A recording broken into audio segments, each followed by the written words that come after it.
wrong? I just buy a new foundation. Very smart fit my skin. What should I do? Aww. Guys. Layla, why did you choose this shade of foundation? I just saw my friend wearing this shade of color. It looks pretty on her. That's why I'm buying it. What? Why? Why? Layla, you shouldn't do this. Because everyone has different skin type and skin color. You should know your own skin type and skin color. That's right, Isma. Okay. So, Layla, do you know that we have different skin type and skin color, right? No. So for skin type, we have like three types. First, oily, dry, and normal skin combination. But for this, I don't think it suits you because you have an oily skin type. Yes. But this one is oil finishing foundation. So why? Why? Because for oily skin, it is best to use the matte foundation. Ah, I see. Right? Yes! Layla, do you know how to choose your shade? No, I just bought it. If you really don't know, you should try the foundation shade at the department store. Yes. If you really don't know, you should ask for help from the makeup artist in the department store. Ah. Because knowing your skin tone is really important to find the right shade of foundation. Yes. Baby, you light up my world like nobody else. The way that you flip your hair gets me overwhelmed. But when you smile at the ground, it ain't hard to tell. You don't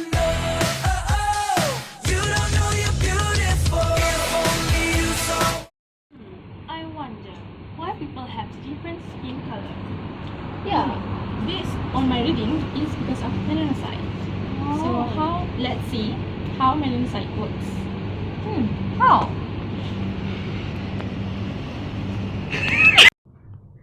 Skin covers all our bodies, but its color varies from person to person. To understand why, we need to peer inside its layer.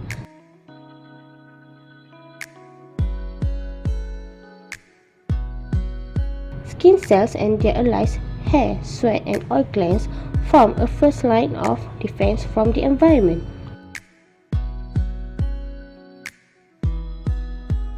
Skin's three main layers are each a distinct community of cells of different jobs. To see what skin gives its color, we need to focus on the outermost layer, the epidermis. And two important cell types, keratinocytes and melanocytes. The keratinocytes are the cells that form the surface of the skin and are on the front line for taking insult from the environment. Deeper down in the epidermis, right at the base of the layer, we find the melanocytes. These star-shaped cells produce the important pigment melanin.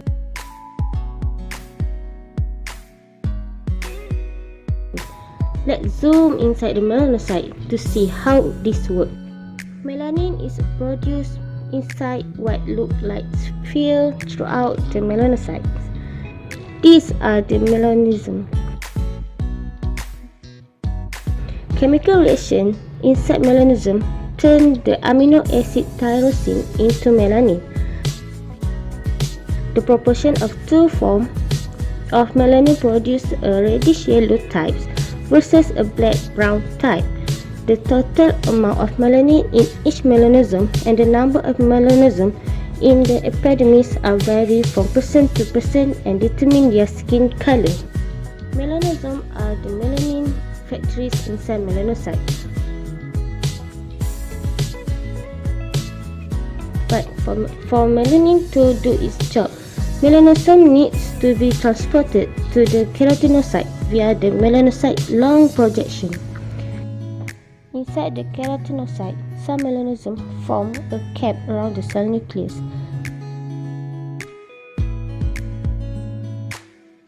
The melanin inside the melanosome absorbs the ultraviolet energy from sunlight, reducing the amount of ultraviolet radiation that reach the nucleus and in particular the DNA inside the nucleus.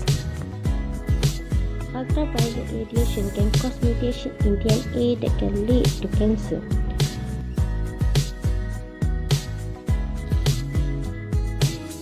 When ultraviolet radiation increases, melanin production increases and more melanosomes are delivered to keratinocyte.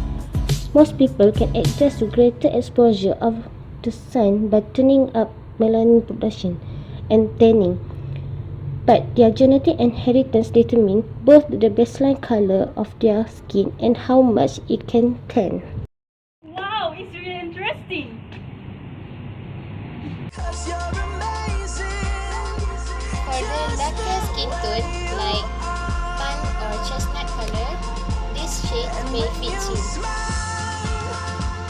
Then this may suit you. Whole world stops and stares for a while. Skin tone, this shade